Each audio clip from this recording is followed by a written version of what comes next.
and welcome to EGAL's video series on 2S LGBTQI family planning. I'm Aruna Boudran, and I'll be your host as we discuss family planning and assisted reproductive technologies for 2S LGBTQI communities in the Ontario context. In this episode, we'll be discussing Reggie's question on sperm donation.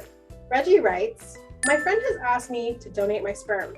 I want to say yes, but what should I be considering before I make a donation?"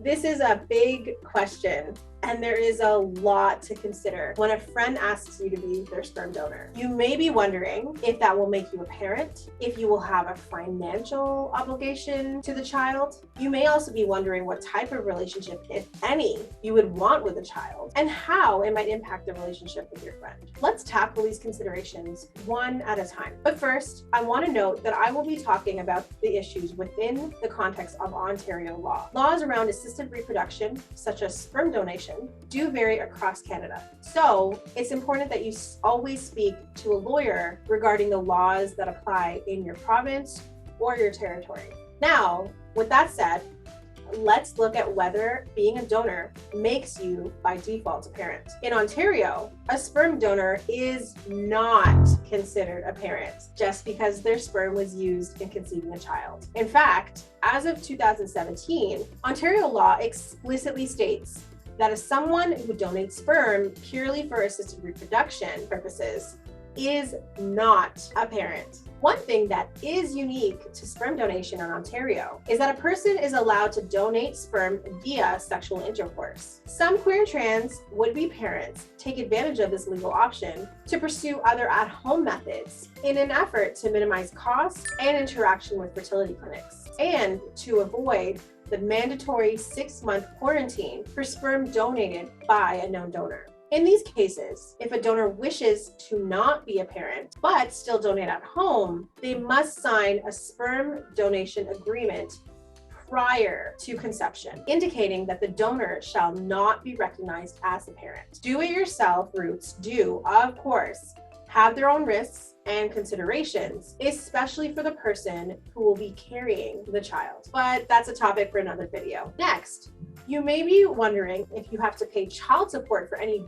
child born from your donated sperm. Since donors are not considered parents, you would not be obliged to provide child support. Again, as long as you have a clear sperm donation agreement in place prior to the conception of that child. Now, since you mentioned being friends with the would-be parent, it is entirely likely that the child will grow up knowing you. As a known donor, you will want to formally clarify your role in the child's life. Do you want the child to know you were the donor, or do you wish to have that information kept entirely confidential? To ensure all parties are on the same page about these things, they need to be explicitly outlined in your sperm donor agreement. Remember, these are legal documents. What they include and how they are laid out are crucial for ensuring that everyone involved understands their roles and their responsibilities as it relates to the sperm donation and any child that is born as a result of that donation. If you do decide to donate sperm to your friend, there are a couple other things you'll need to keep in mind.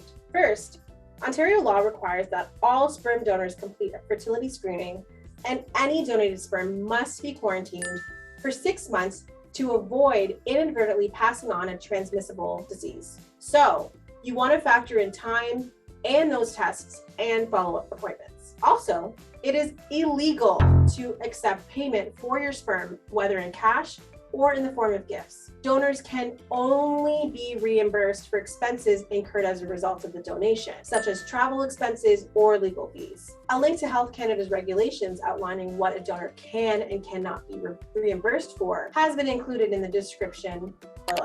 Donors and would-be parents are also strongly advised to speak with a fertility lawyer to ensure that they understand and are correctly interpreting the Health Canada rules. The penalty for anyone found paying a sperm donor, even by accident, is severe. It's a $500,000 fine or up to 10 years in jail. Another consideration is information privacy and who is allowed to know that you were the sperm donor. It is crucial that both you and your friend are on the same page where it concerns what information can be shared with others, including the family and other friends. This needs to be spelled out in the sperm donor agreement. Finally, the decision around donating your sperm may also impact your friendship, and it is important to have an open and honest communication with your friend throughout the process to avoid any risks to your friendship. And so, to recap, donating sperm to a friend is a big decision and not one that should be taken lightly. There is a lot to consider, including legal obligations, costs, and your potential role in the child's life. It is important that a sperm donor agreement is entered into before the conception of any child, and that donors and would-be parents speak with a fertility lawyer sensitive to 2S LGBTQI identities and family planning experiences about what to expect with this process. For more information and videos covering your questions related to 2S LGBTQI family planning through assisted reproduction, visit our program website at the link in the description below. And don't forget to like and subscribe to our channel on YouTube and follow us at EGAL Canada on Twitter, Instagram, Facebook, and LinkedIn.